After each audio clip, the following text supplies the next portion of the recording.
Magandang araw po sa ating lahat. Muli po tayong magla-live para po sa ating Bible Knowledge of the Day. Dito po sa Proverbs 21 verse number 4. Ano po? Sabi ng Bible ay an high look and a proud heart and the plowing of the wicked is sin. Okay? Yan po. Ang pamagat po natin, a high look and a proud heart. Yung high look po dyan, mga kapatid, ay yung high po ay room. Sa Hebrew word, elevation. Yan po ang ibig sabihin niyan. Yung look naman po dyan ay ayin. Ang ibig sabihin ay sight. So yung mapagmataas, pag sinabing elevation, yung mataas. Ang mataas na look ay sight, yung tingin.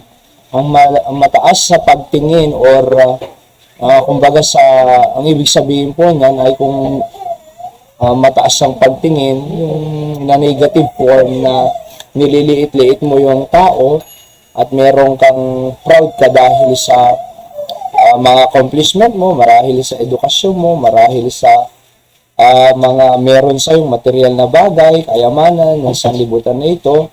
Dahil dyan ay nililiit-liit mo yung tao at ikaw ay merong pride sa puso na ito ako, somebody ako.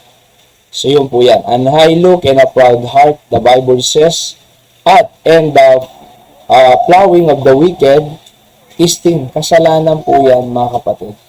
Kaya nga po, tayo po, pag pinagpala ka ng Diyos, pag nakaranas ka ng biyaya ng Diyos sa buhay mo, lagi po tayong mapagpakumbaba. Wala po tayong pwedeng may pagmalaki, may pagmataas, sapagkat bigay naman po lahat yan ng Diyos. Sabi ng isa, ako naman ang nagtrabaho dyan kung walang binigay na lakas ng Diyos. Diba? Ako naman ang nag-aral dyan sabi ng isa. Kung walang binigay na talino ng Diyos. Diba? So lahat po nang galing sa Kanya. Sa katunayan, sabi ng Bible, God gives you the power to get well. Kaya nga po, pinakamaganda, pag pinagpala ka, maging servant po tayo sa iba. Alright? Paglingkuran natin sa iba, turuan natin yung iba, at patatagin natin yung iba, at turuan natin sila paano mamuhay ng marangal at maayos din. Okay? At ayan po ang gusto ng Panginoon. Sa katunayan, sabi ng Bible, God resisted the proud but giveth grace to the humble. So, and then God will, sabi ng Bible, yung nagnamatas ang kanyang sarili, binababa ng Diyos. Pero yung nagpapakumbaba, tinataas ng Diyos. So, binibiyayaan ng Diyos yung humble at nire-resist ng Panginoon yung humble. So, manatili po ang ating lupa, ang ating paa sa ground. Huwag tataas po yan kasi pag tumaas ang paa mo sa lupa, babagsak ka masakit. Sa lahat ng tumataas po ay binabagsak ng Diyos.